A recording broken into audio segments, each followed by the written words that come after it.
ज्याच्यामध्ये देवानं आमच्या संबंधानं काय योजना केली, काय अपेक्षा केली, या गोष्टी समजणं आणि आमचं आत्मिक, कौटुंबिक आणि सामाजिक कशा पद्धतीने हे जीवन जगावं याच्यासाठी पवित्र शास्त्रातली काही वचनं आम्हाला शिकणं, समजून घेणं फार महत्वाचं आहे. बऱ्याच वेळा चर्चमध्ये येणारे तरुण तरुणी ते देवाच्या मंदिराचा भाग बनतात, परंतु ज्या व्यवस्थेमध्ये आम्ही असावं असं प्रभूला वाटतं, हे जे मन हे मन ऍक्सेप्टिव्ह नसतं, स्वीकारणार नसतं, तर प्रत्येक गोष्टीला विरोध करणारा मन असतं. प्रत्येक गोष्ट. आणि कित्येक वेळा चर्चला यायचं, भक्ती करायची, निघून जायचं, परंतु त्यामध्ये देव आमच्याकडनं काय अपेक्षा करते आम्ही कधीच लक्षात घेत नाही. कारण मला आठवतं की मी पण सेवेला सुरुवात करण्याच्या अगोदर म्हणजे सेवा ही मला कधी आवडत पण नव्हती. बरेच सेवकाने त्यांनी माझ्या डोक्यावर हात ठेवला, भविष्यवाण्या केल्या, परंतु मी पालकांचं जीवन जवळून पाहिलं. त्यांना किती त्रास आहे, किती समस्या आहेत, किती त्यांना नाकारलं जातं आणि सेवा करणे ही गोष्ट साधारण गोष्ट नाही, हे मला चांगलं माहिती होतं. परंतु विश्वासणारा परिवार, धार्मिक परिवार, त्याच्यामध्ये चर्चला जाणं, बसणं, ऐकणं आणि चर्च सुटल्यानंतर घरी जाणं, परंतु माझा जो व्यवहार आहे जगामध्ये गेल्यावर मी जगासारखं वागत होतो. आणि माझ्या डोक्यामध्ये असे एक विचार येत होते की कुणी पाहिलाय देव, कधी स्वर्गामध्ये जाणार, बऱ्याच वर्षापासून ऐकतो प्रभू येशू ख्रिस्त येणार आहे, प्रभू येशू ख्रिस्त येणार आहे. आई वडिलांना असं वाटतं की मुलांनी चांगलं वागावं म्हणून ते देवाचं भय आपल्यावरती लादतात, पण देव ही व्यक्तीच अस्तित्वात.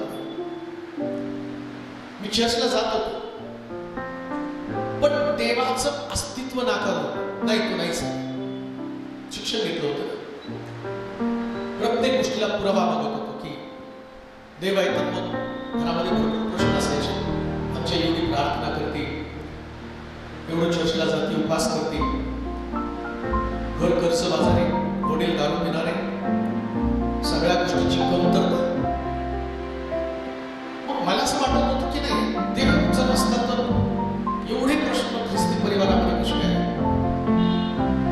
आम्ही म्हणतो आमचा देव जिवंत आहे आणि तो दिसत नाही. मग माझ्या डोक्यामध्ये पक्क घर झालं होतं. हे सगळे वेडे आहेत. हे पाळत जर सांगतो ना तर त्याचं प्रोफेशन आहे, त्याला कसा पगार मिळणार, आणि आपण बसायचं, मान डोलवायची आणि घरी जायचं. परंतु ख्रिस्ती मन आहे आणि उघड उघड असं बोललो तर परिवारातनं पण बाहेर काढतील, मला कोणी चांगलं म्हणणार नाही. मी चर्चमध्ये येत होतो आणि जात होतो, शिक्षण घेत होतो, चांगले हुशार विद्यार्थी त्यांच्याबरोबर माझी संगत सोबत होती. माझ्या डोक्यामध्ये होतं नाही, जगामध्ये लोक फक्त पैशावाल्याला किंमत देतात, ज्याच्याकडे ज्ञान आहे त्याला किंमत देतात. मग मी ठरवलं चांगलं शिक्षण घ्यायचं, मोठ्या पगाराची नोकरी मिळवायची आणि परिवाराला सुखी करायचं. राहिलं ख्रिस्तीत्व ते तर आपण जपणारच आहे. बरं, हे करताना सुद्धा मी दोन्हीकडे होतो. घरच्यांना माहीत पण नव्हतं. माझे मित्र ज्या धर्माचे त्यांच्यावर बसून मूर्ती पूजा, बळी भरणं, कौल मागणं, त्या बोर्डाची परीक्षा होती.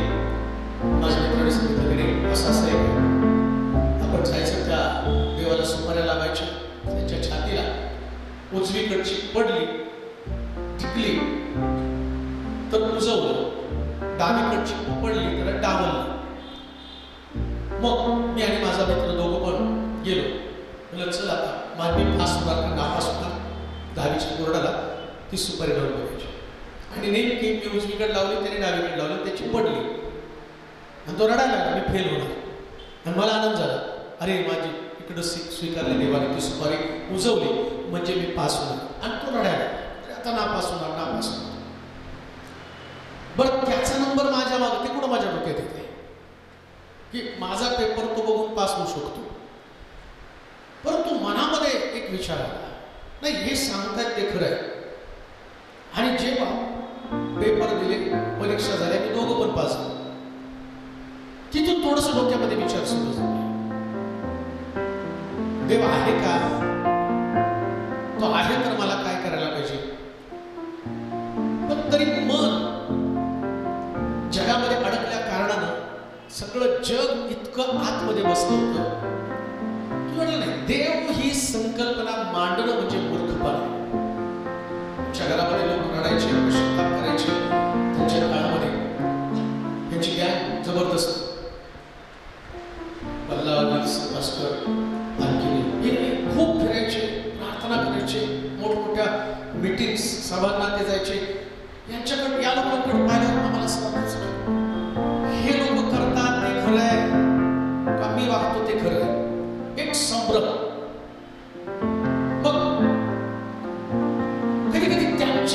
बरोबर पाहून असं वाटायचं की नाही, हे लोकांनी एवढा त्याग केला, एवढं देवासाठी होताय, त्यांच्यामधलं प्रेम आता नाही होतं तुमच्यामध्ये, ते कुठंच नाही. आपल्या त्यावेळेच्या त्या कॅसेट असत्या लोकांना भेटण्याच्या, ते संजीवन तुम्हाला कळलं असतं काय संजीवन आहे. एकमेकाला भेटल्यावरती असं वाटत होतं की फार मोठी संपत्ती मिळाली. विश्वासणाऱ्यांमधलं ते ऐक्य, ते प्रेम. त्याच्यामध्ये सभेला गेल्यावर हजारो लाखो लोक असायचे, पण त्या सभेमध्ये कोणी जेवणाची झोपण्याची पर्वा करत नव्हतं. कुठं पण पडायचं, काय पण खायचं, पण लोकांना एकत्र भेटून जो आनंद व्हायचा, मग हे पाहिलं मी काय नेमकं सत्य आहे. परंतु त्या सभा संपल्या, घरी आल्यावर एक महिनाभर प्रार्थनेचं वातावरण राहायचं. नाही आपण प्रार्थना केली पाहिजे, आपण पण ख्रिस्ती आहोत, आपल्याला सुद्धा तेवढं धार्मिक बनलं पाहिजे. पुन्हा जगात गेलो, मित्रांबरोबर गेलो किंवा डोक्यामध्ये यायचं, अरे प्रार्थना तुम्हाला घरातली भाकर देऊ शकत नाही, प्रार्थना तुम्हाला नोकरी देऊ शकत नाही, प्रार्थना तुमच्या कुटुंबाचे प्रश्न सोडू शकत नाही. मग पुन्हा रुटीन लाईफ मध्ये, मग पोस्ट ग्रॅज्युएशन कम्प्लीट झाले, कम्प्लीट झालं. आणि कम्प्लीट झाल्यावरती 3 स्कॉलर मित्र, माझे मित्र होते, आणि आम्ही डिस्कशन करायला लागले, आता आपल्याला पुढं काहीतरी करायचं. मग कॉलेजमध्ये गेल्यावर त्या सरांनी सांगितलं होतं की नाही, ICWची परीक्षा दिली की तुमच्या एका सहीला 2 लाख रुपये होते. म्हटलं एवढं? त्यावेळेस आमच्या वडिलांना पगार मोजून 1,500 रुपये, आणि ते पण 2 हप्त्यात करायचे. सावकार होता, 700 रुपये आधी, 700-800 रुपये नंतर. अशा पद्धतीने सगळं घरातलं वातावरण. म्हटलं एवढी मोठी रक्कम मिळते, हार्डवर्क केलं तर आपण पुढे जाणार आहोत. मग आम्ही मित्र लोक बसून डिस्कशन केलं. म्हटलं चल आता आपण जाऊ त्या तिसऱ्या मित्राकडे, त्याच्या घराकडे पिंपळे निलम या ठिकाणी आपण राहिलो होतो, बॉम्बे रोडने. आम्ही निघालो, त्याच्याकडे जाऊन डिस्कशन केलं. सायकलवरती 2 जण गेलो, डिस्कशन केलं. खोली घ्यायची, पुस्तकं घ्यायची, 18 तास अभ्यास करून आपण ICWची परीक्षा द्यायची. आणि सगळे आम्ही एकमेकाला इतकं इन्स्पायर बोलत होतो की आता आपण जीवनात काहीतरी करणार. आणि ते आठवत होतो आमच्या डोळ्यासमोर इतकं मोठं स्वप्न की ऑफिस असणार, हाताखाली लोक असणार. 4-5 वर्ष आपण हार्डवर्क केल्यानंतर आपल्या घरातली सगळी परिस्थिती बदलली. आम्ही काही वेळ डिस्कशन करून एवढे इन्स्पायर झालो. असं वाटलं की कधी ते दिवस येतात की आपण एकत्र बसून अभ्यास करतो. मग त्या मित्राला भेटून पुन्हा 8:30च्या सुमारामध्ये आम्ही यायला लागलो. आणि बॉम्बे पुन्हा रोडवर, त्या बॉम्बे पुन्हा रोडवरती ESI हॉस्पिटल त्याच्याजवळ असं भरपूर पाऊस येत होता. आणि मी माझा मित्र सायकलवरती, समोरून गाडी आली म्हणून मी सायकल बाजूला घेतली आणि त्याच्याशी गप्पा मारत एवढं छोटासा रोड असल्या कारण तो माझ्या मागे राहिला आणि मी गप्पा मारता हा का उत्तर देत नाही, हा मला रिस्पॉन्स का देत नाही. मागवून बघितलं तर तो नव्हता जात.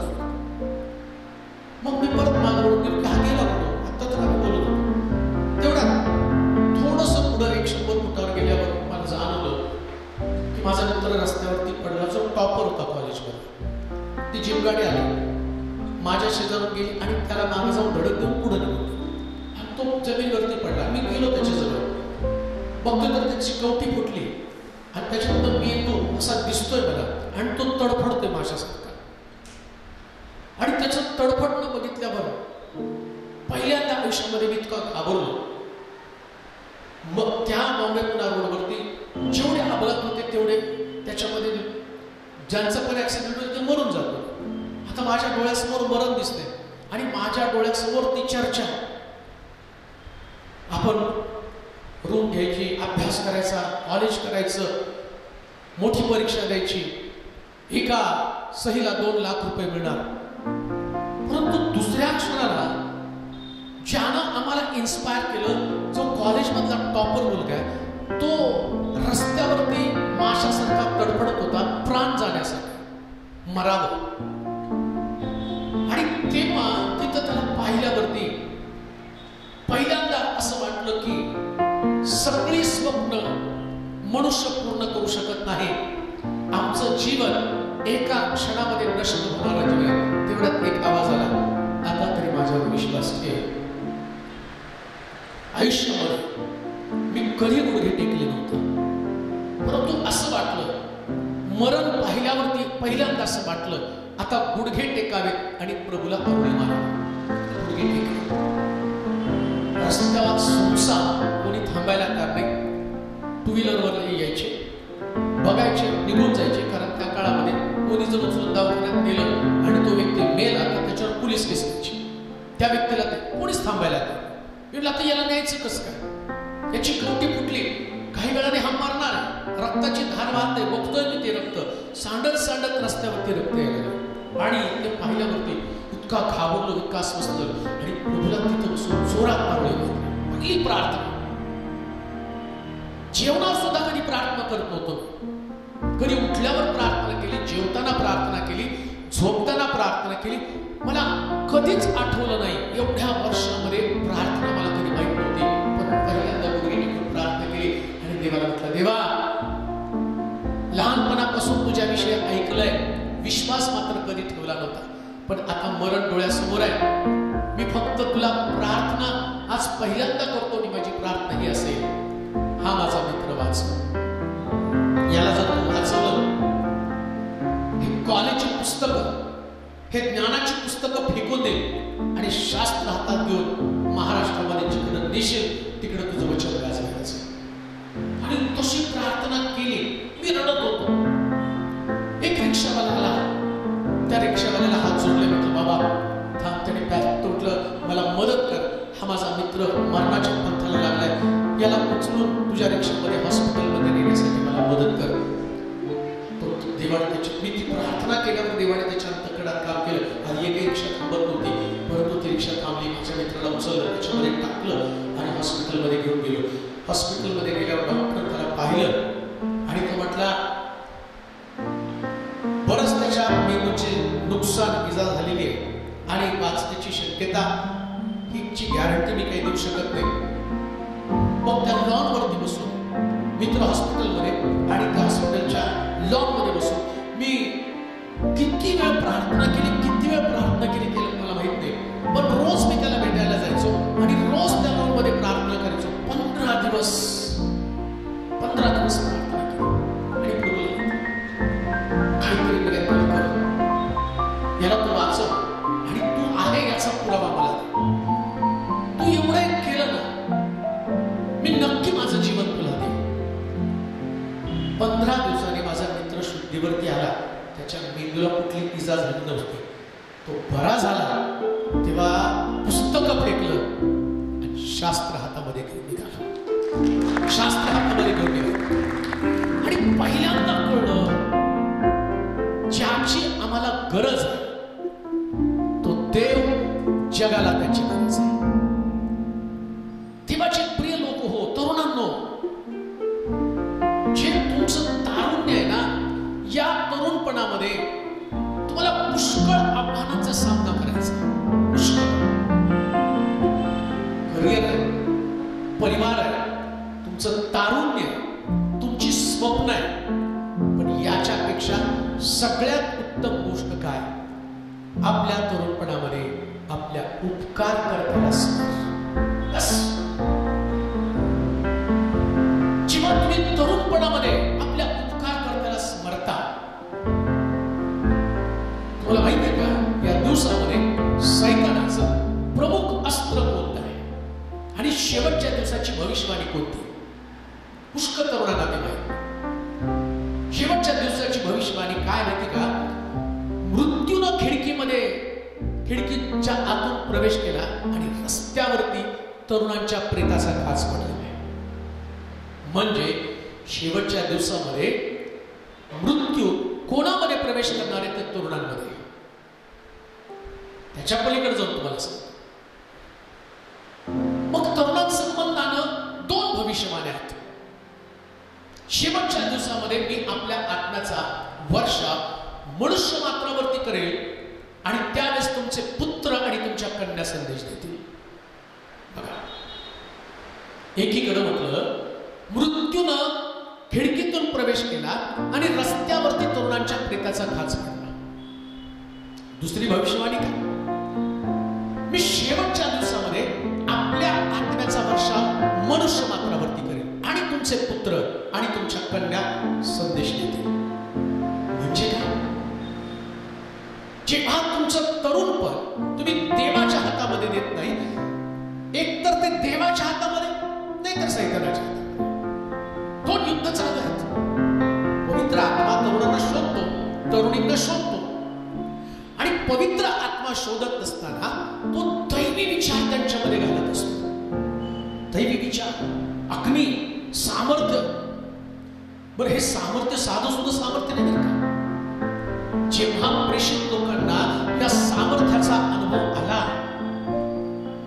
तुमच्या लक्षात पण नाही की देवाच्या भयामध्ये वाढत असताना देवाच्या मंदिरामधलं सामर्थ्य हे जगातल्या सगळ्या सामर्थ्यापेक्षा वेगळं आहे. तुमची डिग्री एक सामर्थ्य आहे, तुमचं तरुणपण एक सामर्थ्य आहे. डिग्रीची पावर. एक व्यक्ती डिग्री मिळवतो ना, त्याला पॅकेज मिळतं, परंतु तुमचं पॅकेज तुम्हाला वाचवू शकत नाही, अजिबात वाचवू शकत नाही. पुण्यामध्ये एक IT इंजिनियर,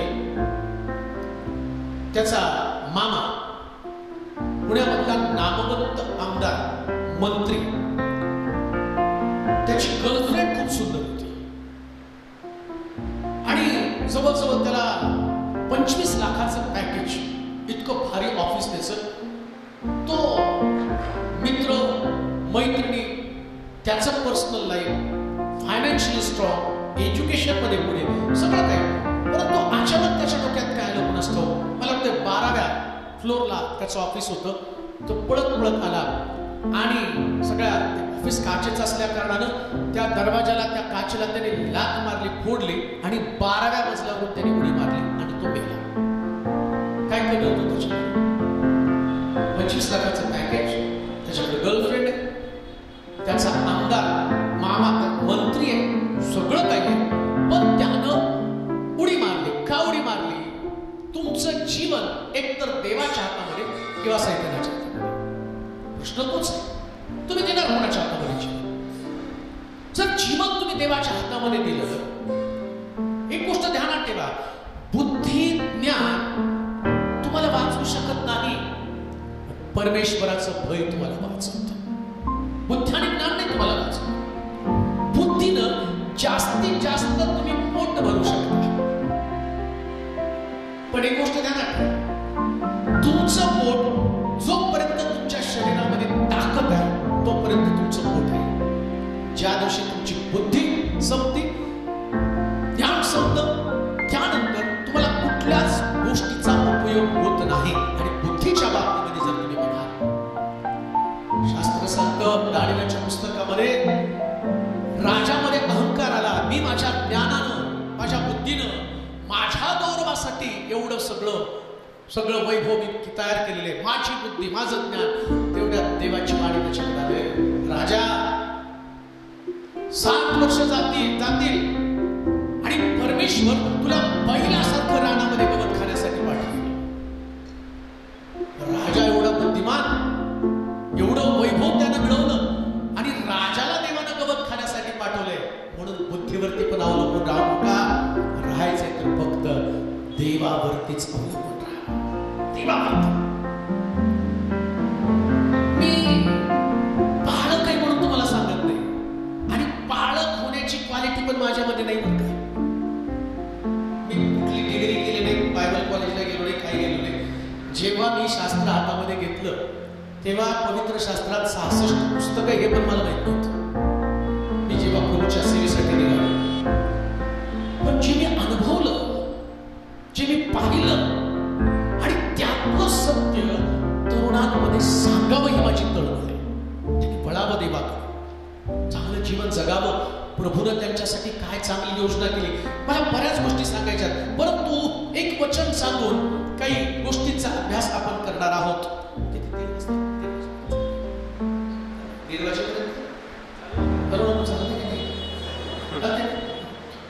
एक वचन तिमोथेचं पहिलं पत्र आणि त्याचा 4था अध्याय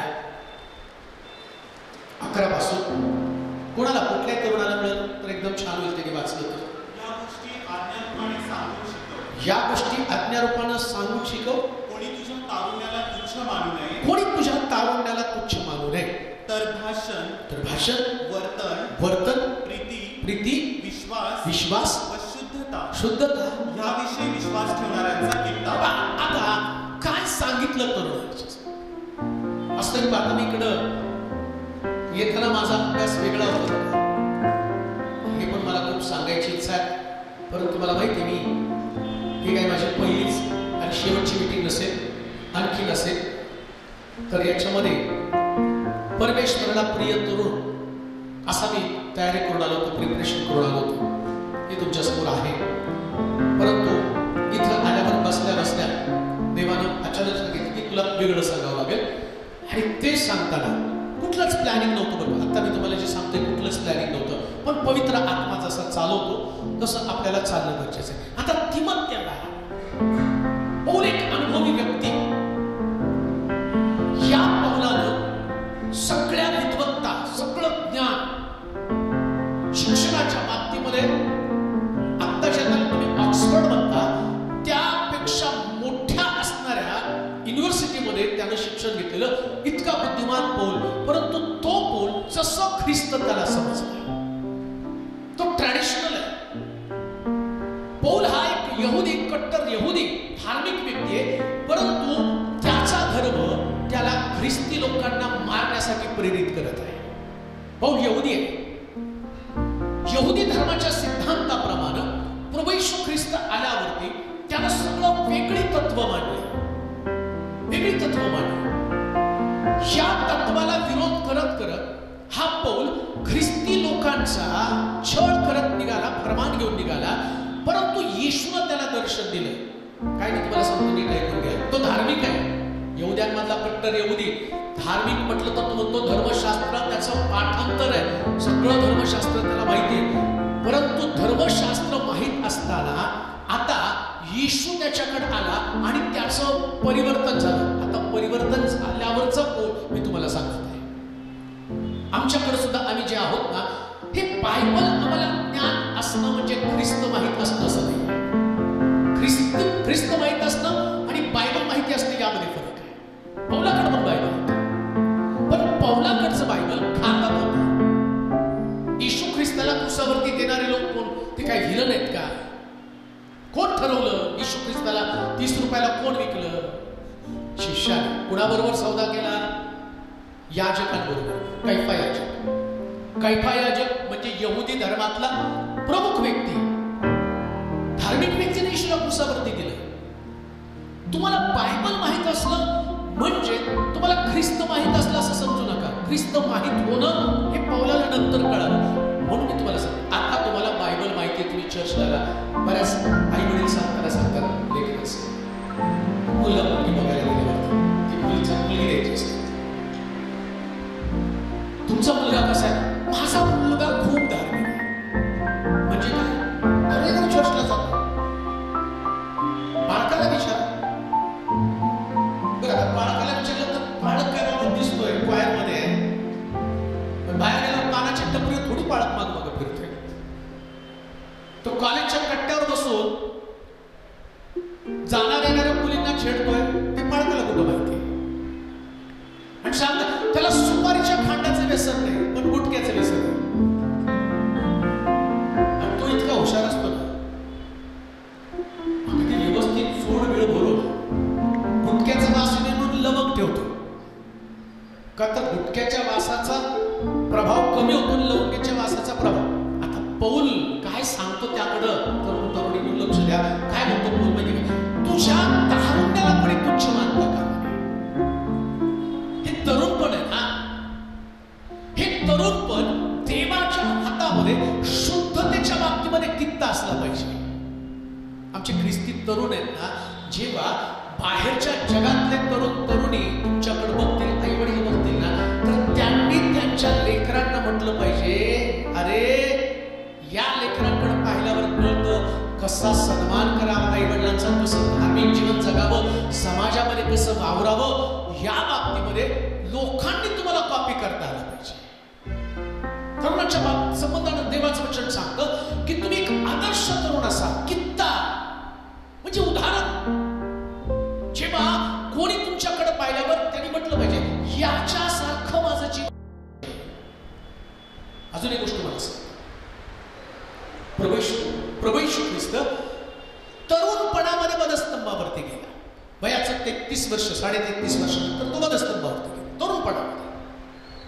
त्याच्या पलीकडे जाऊन तुम्हाला सांगतो, 12व्या वर्षामध्ये चर्चमध्ये जाऊन, मंदिरामध्ये जाऊन याजकांबरोबर तो वादविवाद शास्त्रातल्या वचनातनं घालत होता. काय बायबल असेल त्याच्याकडे पाठ, कसलं वचन असेल बरं, तो आंधळेपणानं कुठलंही वचन स्वीकारत नाही. आताच्या तरुणांचा प्रॉब्लेम काय माहिती का? त्यांना काय आता असे वक्ते निघालेत, त्याची जय याची जय बायबल काढायचं नाही. आणि मग त्याने म्हटलं हे खरं, त्याच्याकडे नाचायला लागले, ते खरं, त्याच्याकडे नाचायला लागले. आता तुम्ही बायबल वाचतच नाही ना, तत्व तुम्हाला माहितीच नाही, सिद्धांत तुम्हाला माहितच नाही. मग तुमचा प्रॉब्लेम काय होतो माहिती का? म्हणून सुरुवातीलाच मी तुम्हाला सांगितलं, तरुणपण आहे ते बंड करणार. आता तरुणपणामध्ये माझ्या डोक्यामध्ये यायचं पहिलं, मी ज्यावेळेस अगदी 8वी 9वीला काहीतरी असेल किंवा 10वीला असेल, मला आठवत नाही, परंतु ते 7 शब्दामध्ये पालक बोलायचे की बाई हा पहा तुझा पुत्र योहान, योहाना ही पहा तुझी आई. आणि मग ते म्हटले की येशूनं तिला बाई म्हटलं. तिथं माझं डोकं फिरलं होतं, येशू किती उद्धट आहे, आईला बाई म्हणतो. पण आता बोलणार कसं पाळकाला जाऊन? तो बाई कसं काय म्हणू शकतो तिला? त्याला आपल्या आईची किंमतच नाही. मग हे कसलं धर्मशास्त्र, हे कसलं बायबल? पण मी शांत बसायचो आणि माझ्या मनामध्ये ते बंड चालवून मी का नाकारतो तो ख्रिस्ताला, याचं कारण तेच होतं. काही गोष्टी माझ्या डोक्यामध्ये बसलेल्या. तो आईला आई म्हणू शकत नाही, मग माझ्या डोक्यामध्ये आईच नसती तर येशू कसं काय जन्माला आला असतं? येशूचा जन्म मरीमुळे झालं, मग येशू जन्माला त्या मरीच्या पोटात आलं. काना गावामध्ये बाई याच्याशी तुझा माझा काय संबंध? आणि मग हे सगळं सैतानवर काय करतो माहिती का? सगळी असली वचनं घेऊन येतो. जिथं जिथं तुम्हाला बंड करता येईल ती सगळी वचनं. येशू ख्रिस्ताला सैतानानं डोंगरावरती नेलं तरुणपणामध्ये, त्याच्यासमोर सुद्धा वचनं घेऊन आला. कोणती वचनं? अरे तुला भूक लागली, आता धोंड्याची भाकरी होण्याची आज्ञा कर. आता त्या तरुणानं माझ्यासारखा तरुण येशू होता आणि मग त्यानं त्या ठिकाणामध्ये म्हटलं पाहिजे खरंच आता मी आज्ञा करतो, धोंड्याची भाकर व्हायला पाहिजे. आणि मी गेलो असतो म्हटलं असतं धोंडे भाकर हो, आणि भाकर नाही झाली. मग सैतान हसला असता, अरे भाकर नाही झाली, कुठे आहे तुझा देव? येशू ख्रिस्तानं तरुणपणामध्ये वचन काढलं. आणि ते वचन काय? मनुष्य केवळ भाकरीनं नव्हे तर देवाच्या मुखातनं निघणाऱ्या प्रत्येक वचनाचं केलं. हे बंड करणारं मन. प्रॉब्लेम काय? जेव्हा तुम्हाला सत्य वचन माहित नसतं तेव्हा तुम्ही विरोधानं देवाच्या वचनाला ग्रहण करत असता. मग तुमच्या मनामध्ये तुमच्या मनात काय बघा, येशूचे शिष्य आणि येशूमध्ये फरक. येशूचे सगळे शिष्य तरुण होते, कोण म्हातार नव्हतं त्यांच्यामध्ये. आणि मग येशू सांगायला लागल्यावर तुम्ही किती बायबल वाचतात, किती तुम्हाला त्यातलं माहिती आहे असं म्हटलं ते. एवढं कठीण बायबल कोण पाळू शकेल? त्याचे शिष्य म्हटले बरं का, तर त्यांना फक्त बुजगावण्यासारखे येशूच्या मागे फिरण्यामध्ये माझ्या वाटत होते. चला, तो म्हटला चला इकडं प्रार्थनेला, चला तिकडे प्रार्थनेला, चला आता डोंगरावरती जायचंय. तिथं नुसतं फिरत होते. वचन पाळाच्या गावाने सगळे शून्य. का पेत्राने शिव्या दिल्या येशूला? 3.5 वर्ष येशूच्या बरोबर राहिले आणि येशूला पकडल्याबरोबर येशूला शिव्या, तलवार पण काढली. हो, 3.5 वर्षाचं बायबल कॉलेज, 3.5 वर्ष येशू सहवासात राहून तलवार काढली त्याने. का नाही त्याच्या मनामध्ये ते, का नाही त्याचं परिवर्तन झालं? तुझ्या तारुण्याला कोणी तुच्छ मानू नये. पौलाच्या मुखातनं शिव्या निघल्या. जेव्हा तुमच्या मुखातनं अपशब्द निघतात तेव्हा तुमचं तारुण्य तुच्छ म्हणून जातं. लोक तुम्हाला पाहतात. तरुणपणाचं एक वैशिष्ट्य तुम्हाला सांगू का? शब्दाला शिवी बाहेर पडते, शब्दाला बरं का. आणि ते आमचं एन्जॉयमेंट असतं. टवाळी हे आमचं एन्जॉयमेंट असतं. कुणाच्या तरी खेचायचं तर आम्ही बोलताना मग चला आपण याची खेचू, चला आता याची जरा टिंगल करू, चला टाइम असते.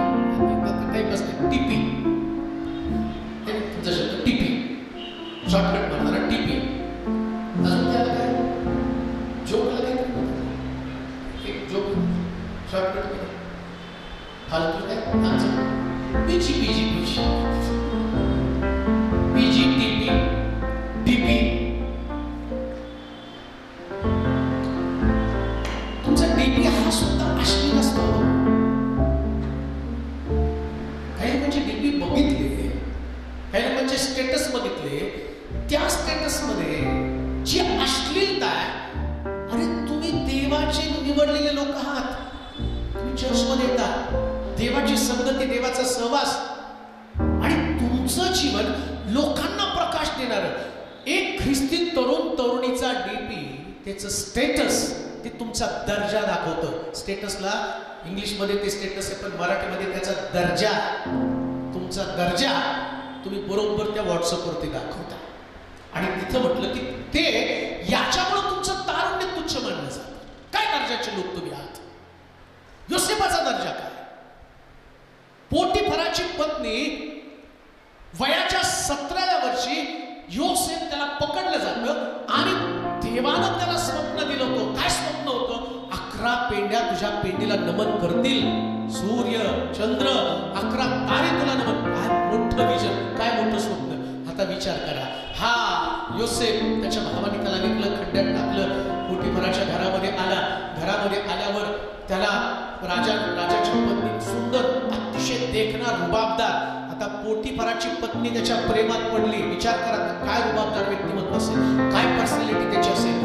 आता ती पोटिफराची पत्नी त्याच्या तारुण्याकडे आकर्षित होऊन ती पत्नी म्हणती माझ्या बरोबर नीच, माझ्यासोबत राहा. मी परवा एक गोष्ट वाचली, त्याच्यामध्ये 45 वर्षाची बाई आणि 22 वर्षाचा तरुण, औरंगाबादचा तरुण आहे. आणि त्या तरुणानं काय केलं तर त्या बाईला, ती विधवा, आणि तिला म्हटलं तू माझ्यावर शरीर संबंध ठेव. ते तुला जमत नसेल तर तुझ्या जावेबरोबर माझे संबंध जोडू दे. आणि ते ऐकलं नाही म्हटल्यावर तिनं त्या मुलानं काय केलं, हातामध्ये हत्यार घेऊन त्या बाईला सपसप कापून टाकलं आणि एवढे 250 टाके तिला घालायला लावले. एकीकडे योसेफ आहे आणि दुसरीकडं हे जगातले तरुण आहेत. पोटिफराची पत्नी म्हणते माझ्याबरोबर नीच. आता विचार करा, त्याच्यासमोर इतकं सुंदर ऑप्शन आहे. आता त्याने ते लगेच आठवलं पाहिजे. कोणतं स्वप्न नाहीतरी दाखवलंच ना. 11 पेंड्या तुझ्या पेंडीला नमन करतील, सूर्य चंद्र 11 तारे तुला माझ्यासारखा म्हणला असतो. देवाने तर हे आणलंय आता घडवून. देवाने चान्स उपलब्ध करून दिलेला आहे. पोटिफराच्या पत्नी बरोबर मी निजलो, आता सगळं माझंच असणार आहे. बरं एक गोष्ट द्या, त्याचं जे वय आहे ते अट्रॅक्शन असणारं वय. त्याचं वय जे आहे ना, ते बरं वाईट काही जाणणार त्याला समजू शकत नाही. तरुण पण असंच असतं. कित्येक वेळा वेळा काही रिस्ट्रिक्शन लावले जातात, काही मर्यादा लावल्या जातात. आई वडील सांगतात, बाबा मुलीला सांगतात, बाई लवकर रात्र होण्याच्या घरामध्ये यायला पाहिजे. मग त्यांना तर पोरीला काय वाटतं, हे आम्हाला बंधनामध्ये टाकतात, हे काय आमच्या मर्जीप्रमाणे करू देत नाही. मम्मी पप्पा आणि तुम्हाला समजत नाही, आता जग ऍडव्हान्स झालं, अंक झालं, तमक झालं, हे झालं ते झालं. आणि 6 वाजता एसटी मध्ये बसताना ती मुलगी आणि तो सांगतो मुलगा की त्याच ठिकाणी तुला जायचं, तिकडेच ती एसटी चालली आणि ती मुलगी भोळेपणानं एसटी मध्ये बसली आणि तो नाराधाम तिच्यावरती बलात्कार करतो. याच्यासाठीच आई वडील संस्कार करत असतात की तुम्हाला त्यांचं ऐकण्यामागं धारणा काय, तुमचं नुकसान होऊ नये म्हणून. लक्षात ठेवा, तुमचं तारुण्य इतकं तुम्हाला जपायचं की त्याच्यामध्ये कुठल्या प्रकारचा डाग असता कामा नये, कोणता डाग त्याच्यामध्ये असू नये. एक गोष्ट अजून ध्यानात ठेवा, हे जग जे आहे ना ते वासनेनं भरलेलं जग. वासनेशिवाय दुसरं तुम्हाला काय सांगतो? कोण तुम्हाला फक्त म्हणतो ना माझं तुझ्यावरती प्रेम आहे. सुंदर मुलगी बघितली की तो पोरगा नाही, मला तू खूप आवडते आणि मी तुझ्यासाठी विहिरीत उडी मारतो आणि मी तुझ्यासाठी विष पितो, प्यान मारा. पण आमच्या मी त्याच्याशी माझं लग्न करून दिले तर मी फाशी घेते, फॅनला फास. काय तुमचं काय गरुडासारखं उडायला लागले. तर चर्च मध्ये येणारे तरुण तरुणी एका विधर्मी व्यक्तीबरोबर लग्न करतात. विधर्मी मुलगी. आता बायबल मध्ये काय सांगितलं, विश्वासणाऱ्याने अविश्वासणाऱ्याशी संबंध जोडून विजोड होऊ नये. एक आत्मा तारणात आला, तुझं तर तारण नीट होऊ दे, तुझ्याच तारणाचा तपास नाही आणि तू आत्मा तारणामध्ये आणायला निघाला. अहो शलमोन, ज्या शलमोनाला देवाने 3दा दर्शन दिलं, 3दा त्याला देवाने दर्शन दिलं, तो शलमोन शेवटी मूर्तीपूजेच्या नादी लागला. कशा नादी लागला माहिती? कारण माहिती का तुम्हाला? 300 पत्न्या, 700 उपपत्न्या, 1000 बायका केल्या आणि त्याच्यातल्या ज्या बायका होत्या त्या मूर्तीपूजक बायका होत्या. 3दा दर्शन दिलेला शलमोन तो सुद्धा देवाला विसरला दर्शन देऊन. तुम्ही विदाऊट दर्शन तुम्हाला काय तुमचं कारण टिकून राहणार? तुम्हाला तर दर्शनच नाही त्यानं ते केलं. मग आता इथं काय म्हणतो तो? ती म्हणते तुझ्या तारुण्याला कोणी तुच्छ मानू नये. सैतानाचा ट्रॅप समजून घ्या. एकदा तुम्हाला त्याच्या जाळ्यामध्ये अडकल. आता बघ, पॉवरफुल व्यक्ती सॅमसन, शलमोन ज्ञानी, सॅमसन पॉवरफुल. त्याच्या जन्माच्या वेळेस प्रभूने काय सांगितलं? तुझ्या डोक्याला वस्त्राला लावू देऊ नकोस. दलिलीची मागणी काय होती? तुझी ताकद कशामध्ये सांग. आता दलीला त्याला गोड गोड बोलून त्याच्या मांडीवरती झोपवते, त्याचे गालगुच्चे घेतलेलं शमशोन शमशोन शमशोन शमशोन शमशोन खुश विसरून गेले. डोक्यावरती बटा आहे, त्या बटा राखल्या पाहिजे. 2-3दा त्याने दाखवलं, तो म्हटलं नाही मला ओल्या फुकानं बांध, मग वादीनं बांध. सांगितलं 1दा 2दा, 3ऱ्यांदा ती म्हटली बाबा तुझं काही माझ्यावरती प्रेम नाही. प्रेम असं आता त्याला ते आठवायला पाहिजे ना. हे गेलं तर ही पण जाणार, सगळं जाणार आहे. आणि मग आम्ही पाहतो कंटाळून त्याने सांगितलं, दलिलाने काय केलं? विचार करा, प्रेम कसलं आंधळं असतंय की दलिला त्याच्या डोक्यावर वस्त्र लावून फिरवत होती, तरी त्या आंधळ्या प्रेमात त्याला काहीच कळलं नाही. डोक्यावरची केस चालले, बटा चालल्या, जगड्या बटा गेला, टकला झाला. मग उठून बघतोय आता काहीतरी धावपळ करावं, बघतोय तर काय शक्ती निघून गेली. लक्षात ठेवा, तुमची शक्ती फक्त देवाचं वचनच आहे. पावित्र्य ही तुमची शक्ती. एकदा ती गेली की दलिला सगळं काही निघून गेले. म्हणून तारुण्य सांभाळा, तारुण्य सांभाळा. हे तारुण्य देवानं दिलेली तुम्हाला विशेष प्रकारची देणगी आहे, स्पेशल. परत तरुणा संबंधानं देवाचं वचन काय सांगतं?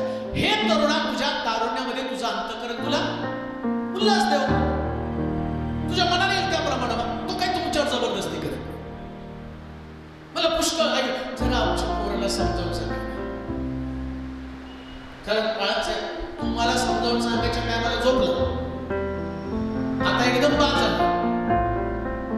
एका पंडित साहेब दारू पिऊन घरात खूप त्रास देतो, सेवेला घेऊन जा, म्हणजे तुमच्या सेवे मी खावतो. दारू पितो, आम्हाला सेवा देतो, मग असं करा ना, तुम्ही त्याला घेऊन जा, म्हणजे तो तुमच्यावर सुधरेल. अरे तो मला बिघडवेल.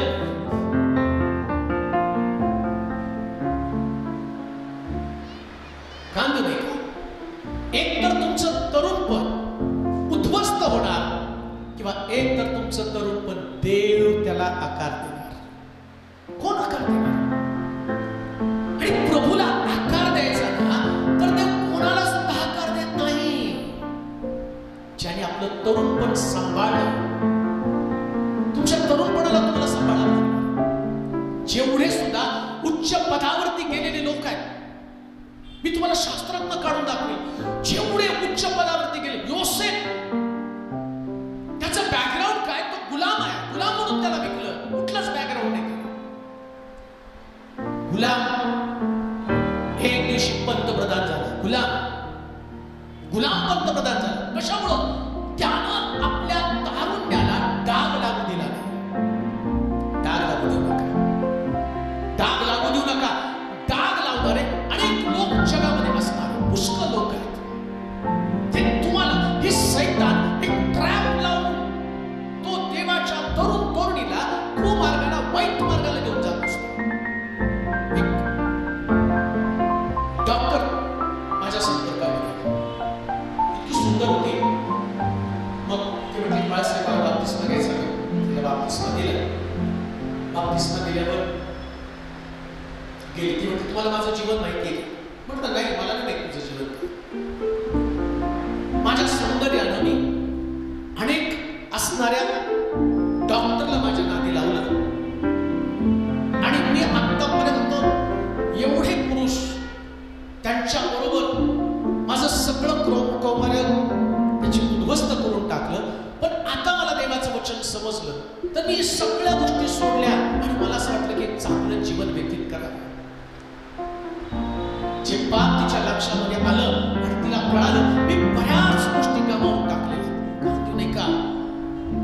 हे जग तुम्हाला जे शिक्षण देतं, या शिक्षणामध्ये तुम्ही स्वतःला कलंकित करून घेत आहात. कॅज्युअल चालतं, हे चालतं व्यसन, चालतं व्यभिचार, चालते अश्लीलता, आणि त्याला तुम्हाला व्हिडिओ पण सापडतील. या वयामध्ये मुला मुलींना एकमेकाचं आकर्षण, लैंगिक भावना जाग्या होण्या हे कॉमन असणारी गोष्ट आहे. आता इथं योसेफाच्या बाबतीत ते काय कॉमन झालं? योसेफ कुठेच वर गेला का? मग नियंत्रण कशाला म्हटलेले पवित्र शास्त्रामध्ये? आत्म्याच्या प्रेरणेने तुम्ही चाला, म्हणजे देहवासना पूर्ण करणारच नाही. नियंत्रण आहे, कंट्रोल आहे. अहो ख्रिस्तीपण म्हणजे नेमकं काय? पवित्र आत्मा तुम्हाला चालवतो म्हणजे काय? पवित्र आत्मा देहाचं नियंत्रण करतो, स्वभावाचं नियंत्रण करतो, रागाचं नियंत्रण करतो, लोभाचं नियंत्रण करतो, वासना नियंत्रित करतो. म्हणून योसेफानं सगळं काही नियंत्रित केले. त्याच्या पलीकडे जाऊन तुम्हाला दाविदाचं उदाहरण देतो तुमच्यासमोर. दावीद जोपर्यंत देवाच्या भयामध्ये होता ना, तो देवाच्या भयात असल्या कारणानं देवाच्या इच्छेप्रमाणे चालत होता. पण जे बात त्यानं देवाची आज्ञा मोडली, ऐका बरं का, देवाचा एक नियम होता. प्रत्येक राजानं वर्षाच्या सुरुवातीला युद्धाला जायचं. वर्षाच्या सुरुवातीला, तो सुद्धा एक सुंदर माझा मेसेज आहे. वर्षाच्या आरंभी राजानं करायची गोष्ट दावीद तो चुकला आणि दावीद घरी थांबला, युद्धाला गेला नाही. देवाची आज्ञा त्यानं मोडली आणि तो गच्चीवरती गेला. आता गच्चीवरती गेल्यावरती तो पाहतो तर त्याच्या सैनिकाची पत्नी आंघोळ करत आहे आणि खिडकी उघडी राहिली. आणि दाविदाचं लक्ष बरोबर त्या स्त्रीच्या अंगणीमध्ये हाकडे गेलं आणि परिणाम काय झाला? त्यानं त्या आपल्या सैनिकाची पत्नी आपल्या घरी आणली. मग ती प्रेग्नंट राहिली आणि दाविदाला मोठा प्रश्न पडला, आता करायचं काय? मग त्याला त्या सैनिकाला तो युद्धात जा, तुझ्या बायकोपट जाऊन येस का? तर त्याला ते कळू नये, ते पाप मी केलेलं कळू नये. पण तो सैनिक म्हटला नाही, सगळे युद्धामध्ये मी कसं माझ्या पत्नीकडे जाऊ? मग आता राजाला कळलं, बापरे मी काही सुटणार नाही. देवाचा मनुष्य असं म्हटलं, दावीद माझ्या हृदयासारखा आहे, देवाच्या अंतःकरणातला व्यक्ती. पण तो भरकटला, तो फिसकला, त्याचा पाय घसरला आणि पाय घसरल्यावर काय झालं? दाविदानं एका चुकानंतर दुसरी चूक कशी ते तुम्हाला सांगतो. इकडे दाविदानं व्यभिचार केला आणि आता त्यानं काय केलं? त्या व्यभिचारापासून वाचावं, त्याच्या पत्नी, त्या सैनिकाच्या पत्नीला तिच्यासोबत निजला, ही गोष्ट लोकांच्या लक्षात येईल. मग त्यानं काय केलं, त्या असणाऱ्या सैनिकाला त्यानं फरमान काढून सांगितलं, याला तुंबळ युद्ध कुठं चाललंय त्या ठिकाणामध्ये पाठवा, हा मेला पाहिजे. त्याचा सैनिक त्याच्या राज्यासाठी युद्ध करतो, पण तो त्याला मारण्याचा विचार करतो, त्याला मारून टाकतो. आता मारून टाकल्यावरती त्यानं त्या सैनिकाची पत्नी घरामध्ये आणून ठेवलं, तिच्याबरोबर विवाह केला. शल्मोन जो शम्युएल आहे, तो शल्मोन जो आहे, तो तिच्याच पोटी जन्माला आलेला मुलगा आहे. पण ती गोष्ट वेगळी. परंतु मला तुम्हाला सांगायचं, ही गोष्ट त्यानं केली. परिणाम काय झाला माहिती का? तुझ्या तारुण्याला कोणी तुच्छ मानू नये. उदाहरण देव काय त्या ठिकाणामध्ये सांगतो. दावीद भरकटला, दावीदाने ती गोष्ट केली. त्याच्या घरामध्ये काय घडलं माहिती का? भावानं बहिणीवरती बलात्कार केला, भावानं भावाचा खून केला. कान देऊ नये का तरुणांनो? तुमच्या घरामध्ये तुमच्याद्वारे एक चूक तुमच्या कुटुंबाला उद्ध्वस्त करून टाकणार आहे. परिवारावरती देवाची शाप आणणार आहे. परिवारामध्ये अनेक प्रकारची संकट निर्माण होणार आहे. म्हणून आमचं तरुण पण हे वासनेच्या आहारी जाता कामा नये, व्यसनाच्या आहारी जाता कामा नये, वाईट संगतीच्या आहारी जाता कामा नये. म्हणून पहिलं स्तोत्र सगळ्यांचं पाठ आहे. म्हणा बरं पहिलं स्तोत्र संडे स्कूलमध्ये शिकणार. म्हणा बरं धन्य तो. बरं, पापी जनाच्या मार्गात पाठ आहे ना? मग कसं काय पापी लोकांच्या मार्गात पाहता जातच कसं? संडे स्कूलला पाठ करून रट्टा मारून मारून पाठ, बक्षीस पण आणलेला असतो. पहिलं स्तोत्र पाठ, पहिलं स्तोत्र पाठ. अरे स्तोत्र जाऊ दे, पाठ करून किती पाळलंस? जेव्हा तुम्ही ते मनन करता, दुर्जनांच्या मसलतीने चालत नाही, चालत नाही. मसलत म्हणजे चर्चा, डिस्कशन. फेसबुकला नुसतं हाय केलं की कोण हाय हाय हाय हाय हाय हाय हाय हाय, आणि त्या हायवर सगळं सत्यानाश. तुम्हाला सांगू काय हाय म्हणजे काय माहिती का? तुम्ही एकमेकाला सगळं हाय हाय करता ना, हाय म्हणजे शाप आहे. माझे हाय तुला लागले म्हणतात ना, आणि तुमचा हाय त्याला लागतो. की आम्ही ख्रिस्ती लोक पण हाय म्हणजे तो शापित. सगळे इमोजी सुद्धा बघा, ते माकड, डुक्कर, भूत, खोपडी. सैतानाला किती बरोबर सगळ्याला कंट्रोल मध्ये आणलेलं आहे. त्याला माहितीये कशा हे फळ जे ना एदेन बागेमधलं, तो म्हटला दिसायला सुंदर आणि शहाणपणासाठी इष्ट आहे. दिसायला खूप सुंदर आणि ते तुम्हाला ज्ञान देते, आणि या ज्ञानानं तुम्ही मलिन होत चाललेला आहात. तारुण्याला कोणी तुच्छ मानू नये. प्रत्येक तरुण तरुणीनं प्रभूकडे काय प्रार्थना केली पाहिजे? देवा, माझे विचार पवित्र आत्म्याच्या प्रेरणेने चालले विचार असावेत. माझ्या मस्तकामध्ये फक्त तुझे विचार असू. अजून एक गोष्ट सांगतो. एकदा तुम्ही या जगामध्ये गेला, जगाशी समरूप झाला, जगानं तुमचा उपभोग घेतला किंवा तुम्हाला टाकून दिल्यावर तुमची पुनर्बांधणी कोणीच करू शकत नाही. कितीतरी रोज मला शेकडो कॉल येतात आणि त्या कॉलमध्ये मला वाईट वाटतं. ते म्हणतात, बाळक साहेब, आम्ही फसलो गेलो आणि आता आमच्यासाठी प्रार्थना करा, आमच्यासाठी प्रार्थना करा. कुटुंब तुटलं, परिवार उद्ध्वस्त झाला, आई वडिलांनी सोडून दिलं. का? जेव्हा तुमचं तारुण्य तुम्हाला सांभाळायचं होतं त्यावेळेस तुम्ही ती सांभाळलं नाही. आता देवानं तुमचा हात सोडला तर जगामध्ये तुमचा हात कोणी धरणार आहे? प्रभूला जर सगळ्यात वाईट कोणत्या गोष्टीचं वाटत असेल, दुःख कोणत्या गोष्टीचं वाटत असेल, की त्याचं देवानं निर्माण केलेलं तरुण आणि तरुणी उद्ध्वस्त होतात, विचारानं अपवित्र बनतात, शब्दानं अपवित्र बनतात. तुझं शरीर जिवंत देवाचं मंदिर, या देवाचा आत्मा वास करतो, हे तुला कळत नाही का?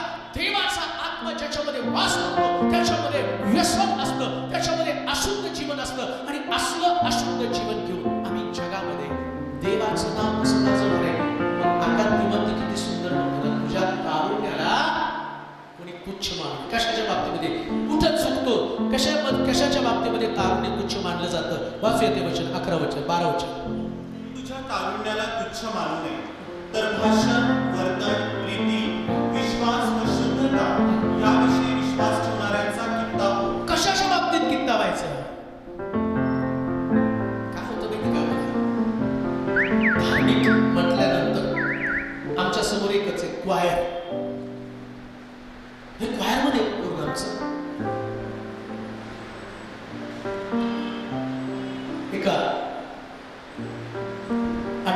करून सांगितलं, साहेब माझ्या मुलासाठी तो क्वायर मध्ये आहे, मग काय प्रार्थना करू? नाही, घरी आल्यावर पितो, तिथं गापून इथं पितो. ही धार्मिकता. एक गोष्ट मला सांगू का, व्यसन करणाऱ्यांना स्टेजवर सुद्धा चढायचं नसतं. ज्याची तुम्ही भक्ती करता, जेव्हा नोहा तारवातनं बाहेर आला ना, त्यास असं लिहिलं, नोहानं सगळे शुद्ध पशु आणि पक्षी याचा होम केला.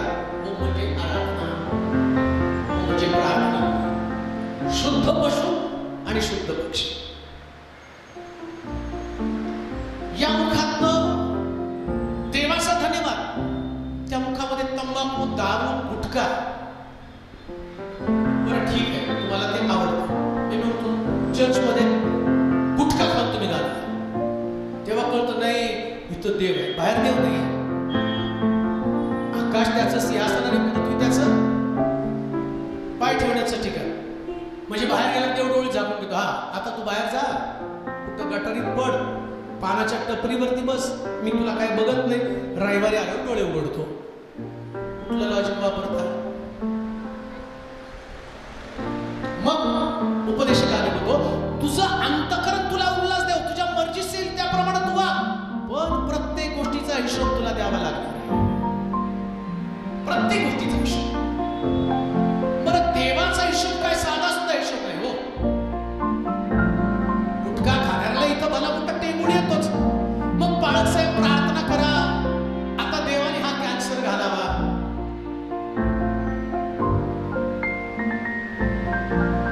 मग आम्ही प्रार्थना केल्यावर तुम्ही बरे व्हाल, त्याच्यापेक्षा आत्ताच बरे व्हा, नंतर तुम्हाला त्याचा त्रास होणार नाही. त्रास होणार नाही. इथं म्हटलं भाषण आणि वर्तन, दोन गोष्टी महत्वाच्या. सगळ्यात पहिली गोष्ट, ज्याच्यानं तुमचं तारुण्य तुच्छ मानलं जाते, तो तुमचं भाषण. आरवंट भाषा, उद्धट भाषा, अपमानित करणारी भाषा, कुणाला तरी खाली पाहायला लावणारी भाषा, अर्वाच्य भाषा, अशुद्ध भाषा. अजून एक तुम्हाला सांगतो, बायबल काय सांगतं माहिती का, जे बाहेरून आत जातं ते माणसाला अशुद्ध करत नाही, आतून जे बाहेर निघतं ना ते माणसाला अशुद्ध करतं. आणि आतून बाहेर काय निघतं? भाषा. तोंड बंद पितो ना, ते साधू लोक तिकडं हिमालयात जाऊन बसतात कशासाठी माहिती का? तोंड बंद. सगळं पाप तोंडानंच आहे बरं का. देवाची शांती निघून जाण्याचं काम पण तोंडच. देवाला तुमचा नाकार करण्याचं पण काम तोंडच. म्हणून यशाच्या पुस्तकामध्ये यशा काय करतो? तो म्हणतो की मी दर्शन पाहिलं आणि परमेश्वराला मी माझ्या दर्शनामध्ये पाहिलं, तर त्या ठिकाणामध्ये त्यानं पाहिलं की एक देव, एक जो असणारा पक्षी, त्या पक्षाला 6 पंख, दोन्ही उडे आणि दोन्ही आपलं तोंड झाके आणि दोन्ही तो उड, असं त्या ठिकाणात म्हटलेलं आहे. एक जो पक्षी, त्या पक्षानं पहिल्यांदा आपलं तोंड झाकलेलं आहे. देवाच्या सानिध्यामध्ये पहिलं काम काय होतं माहिती का? पहिल्यांदा तोंड झाकलं जातं. भाषेच्या बाबतीमध्ये तुम्हाला आदर्श असलं पाहिजे. तुमची भाषा, तुमचं बोलणं, जेव्हा तुमच्या बोलण्यावरती नियंत्रण येतं, तुमची भाषा ही लोकांसाठी कित्त असली पाहिजे. असं बोललं पाहिजे. कसं बोललं पाहिजे? सिंहाच्या गुहेमध्ये दानिएलला टाकलं, त्या दानिएलला राजा विचारतो, हे दानिएला, परात्पर देवाच्या पुत्रा, सिंहाची तोंड देवदूत पाठवून तुझ्या देवानं बंद केली का? आतून उत्तर काय? तर महाराज चिरायू असं. त्याचं उत्तर ते नाही, तुम्ही मला सिंहाच्या गुहेत टाकलं आणि मला तुम्ही त्रास दिला, आता देव तुम्हाला त्रास देणार आहे, ते नाही त्याचं उत्तर. हे धार्मिक व्यक्तीचं बोलणं आहे. कोणतं बोलणं? आमच्याकडे काय बोलणं असतं माहिती? कुणी आम्हाला त्रास दिला की आमचा एक डायलॉग असतो, माझा देव तुला बघून गेला. त्याच्या 8 दिवसात कळलं नाही ऍक्सिडेंटने मेले तर मी उपवास करतो. मी उपवास करतो आणि बरेच लोक एका हॉस्पिटलमध्ये एक डीन खूप त्रास देत होता. ती बाई मला वर्षभर सारखी फोन करायची, मेसेज पाठवायची, साहेब तो डीन आहे ना, एकतर त्याची ट्रान्सफर व्हावी नाही तर त्याला काहीतरी व्हावं म्हणून प्रार्थना करा. रोज ती मी मेसेज वाचायचो. तुला कसं सांगावं की बाई असं नसतंय, असं नसतंय, असं नसतंय, काहीतरी करा त्याला. तो डेन खूप त्रास देतो, खूप त्रास देतो, खूप त्रास देतो.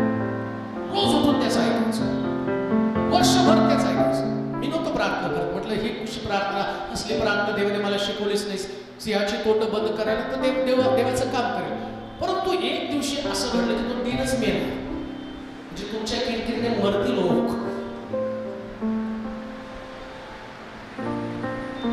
दानियल ची प्रार्थना करतो आणि त्याच्या प्रार्थनेचा परिणाम, त्याची भाषा काय, महाराज चिरायू असा. ऐका बरं का आता, हा शब्द ऐकला.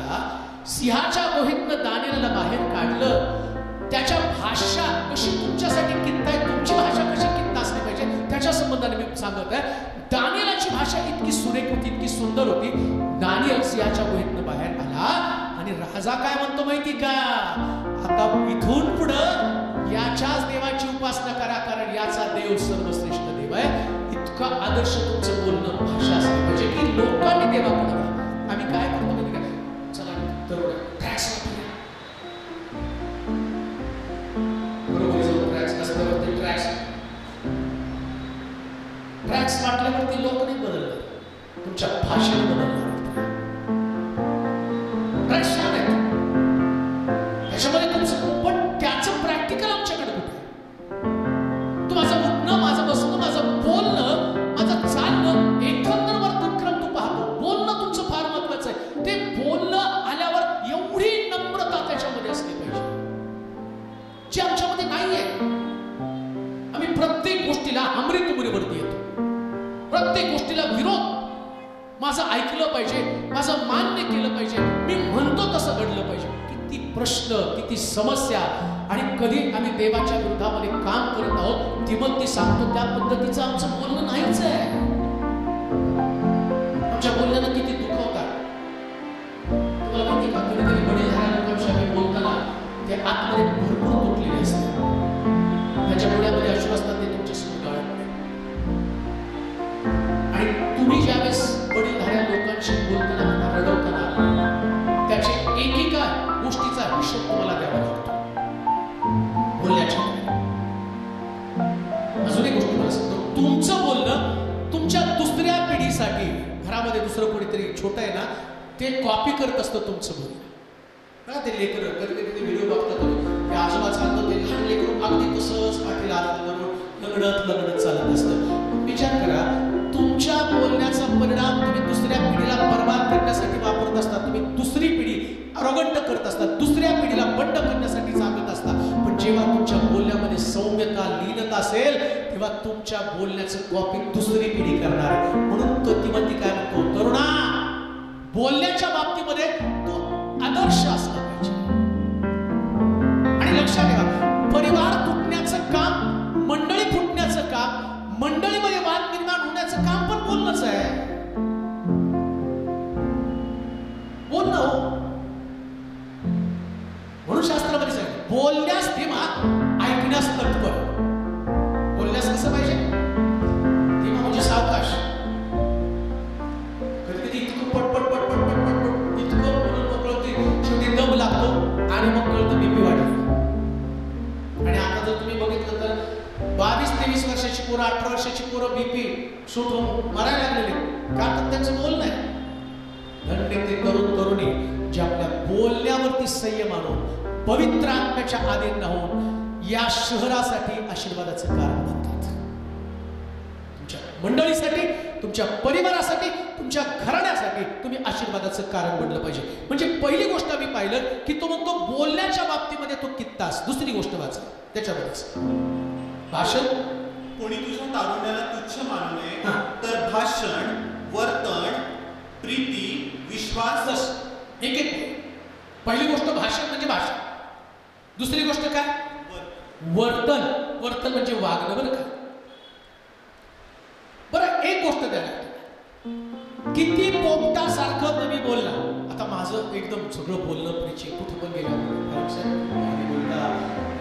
बोलता,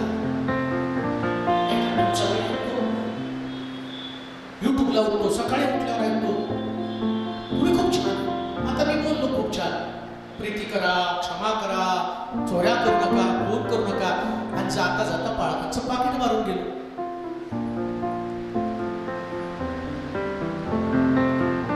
बोललो चोरी करू नका, पण वर्तन चोरी करण्यासारखं आहे.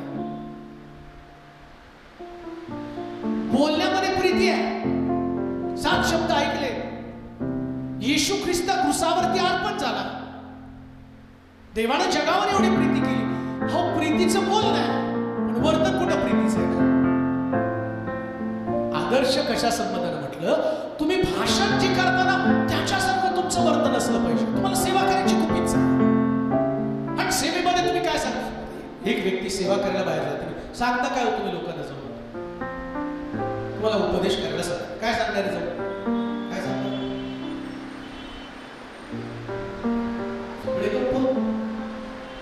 काय सांगता उपदेश करताना जाऊन? पाप करू नका हे सांगता ना? हे सांगता का नाही? हे सांगायचं, पाप करू नका, चांगलं वागा, पाप करू नका, तारण स्वीकारा, येशूला आपला प्रभू माना, सगळं तुम्ही बोलता. आणि वर्तनाच्या वेळेस तुम्ही पाप करता. तुम्ही त्याला सांगितलं बिडी पिऊ नका, तुम्ही प्यायला लागला. तुम्ही त्यांना सांगितलं शिवी देऊ नका, तुम्ही शिवी द्यायला लागला.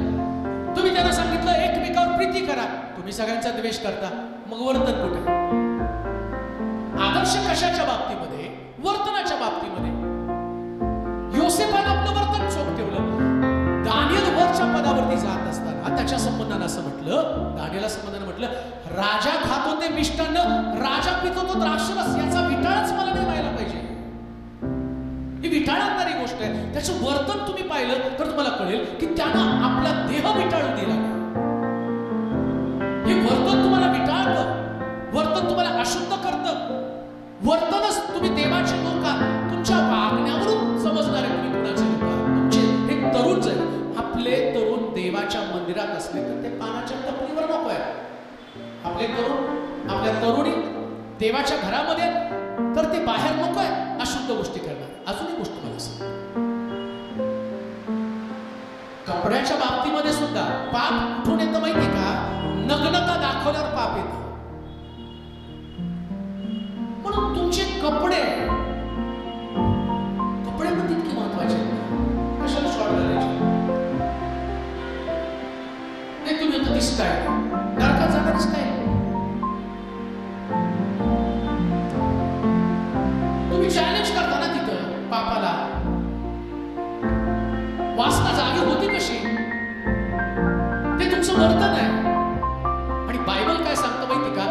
नग्नतेमुळं. आता याजकाला देवाचा नियम होता, पूर्वी याजकच फक्त परमपवित्र स्थानावर जात होता. याजकाला त्यांनी सांगितलं ही जी जागा आहे, हा जागा याजकाला कंपल्सरी दिलेला होता. आणि कशासाठी तो जागा दिलेला आहे? तो कमी, पण त्याच्या इथं अगदी बोटापर्यंत तो असतो आणि खाली अंगठा पण नाही दिसला पाहिजे. आणि याजकानं तो जागा घालून उरपट आहे. त्यानंतर मी पाहतो की उरपट जागा अशा 3 पद्धतीने तो आहे. आणि खाली जाताना त्यांनी म्हटलं चोळणा बांधून जा, म्हणजे एक जाळी असते ती तुमच्या आतमध्ये तुम्हाला घालून तुम्हाला जायचं का? तो पायरीनं सुद्धा तुमची नग्नता नाही बघितली पाहिजे. पायरीनं सुद्धा नाही. आतमध्ये येताना पायरीला नग्नता नाही दिसली पाहिजे. लोकांना कशी काय लागतात? पायरीने नग्नता बघू नये म्हटले बायबलमध्ये. मग आमच्या तरुणींनी नग्नता दाखवत म्हटलं तर त्यांचं वर्तन अशुद्ध झालं. मग तिथं ते पापाला, लोकांना पापाकडे आकर्षित करतात. दावीद पतन होण्याचं कारण काय? स्त्रीनी नग्नता त्यांनी पाहिली, व्यभिचार केला आणि त्याचं पतन झालं. मग आता आमचं वर्तन लक्षात, मॉडर्न विसरून जा. उगीच काहीतरी शब्द काढलाय मॉडर्न नाही. ते काय मॉडर्न नसतं. आणि मॉडर्न आहे तर स्वर्ग विसरून जा आणि मंदिर पण विसरून जा. देवाच्या घरामध्ये आल्यानंतर आम्हाला आमचं शरीर झाकणं, अहो तिथं तर म्हटलं स्त्रीनं आपलं मस्तक झाकावं. मस्तक झाक, बॉडी कशी काय उडी ठेवू शकतो आम्ही? हे वर्तन आहे. तो आदर्श असला पाहिजे. बाहेरच्या लोकांमध्ये उघडेपणा, आमच्याकडे पण उघडेपणा. मग देवाच्या लोकांमध्ये आणि बाहेरच्या लोकांमध्ये फरक काय? तुम्हाला किती तुमच्या विचारानं तुम्ही प्रगल्भ झाला, तुम्हाला वाटत असेल आधुनिकता आणि आणि बरेच लोक म्हणतात मग नाही, मग परदेशामध्ये नाही का मग ते प्रीचर,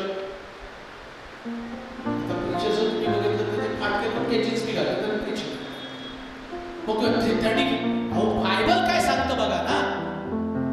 तो प्रीचर काय करतो याच्याशी तुम्हाला काय. बरं तुम्हाला जायचंय कुठं स्वर्गामध्ये का तुम्हाला अमेरिकेत जायचंय.